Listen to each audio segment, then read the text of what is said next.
দুর্গাপুজো উপলক্ষে এবার অন্তর্বর্তীকালীন সরকার দেশের ৩৭ জন রপ্তানিকারককে ১২০০ মেট্রিক টন ইলিশ রপ্তানির অনুমতি দিয়েছেন। গত ১৭ সেপ্টেম্বর থেকে শুরু হয়েছে ইলিশ রপ্তানি।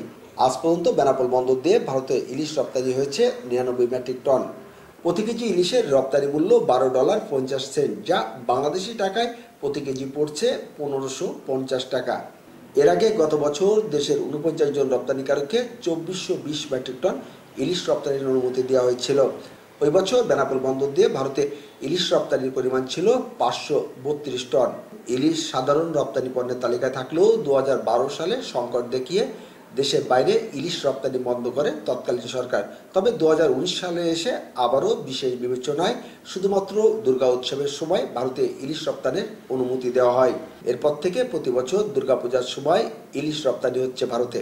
এদিকে ইলিশের সরবরাহ কম ও চড়া মূল্যের কারণে এবারও কাঙ্ক্ষিত ইলিশ রপ্তানি নিয়ে শঙ্কা রয়েছে ব্যবসায়ীদের। প্রতি কেজি ইলিশের স্থানীয় বাজার মূল্য ২৪০০ থেকে ২৫০০ টাকা হলেও ভারতে রপ্তানি মূল্য রয়েছে মাত্র ১৫৫০ টাকা। সাথে থাকার জন্য ধন্যবাদ। নিয়মিত এ ধরনের তথ্য পেতে যুক্ত থাকুন আজকের কথা ফেসবুক পেজ ও ইউটিউব চ্যানেলের সাথে। সে পর্যন্ত সবাই ভালো থাকবেন, সুস্থ থাকবেন। আল্লাহ হাফেজ।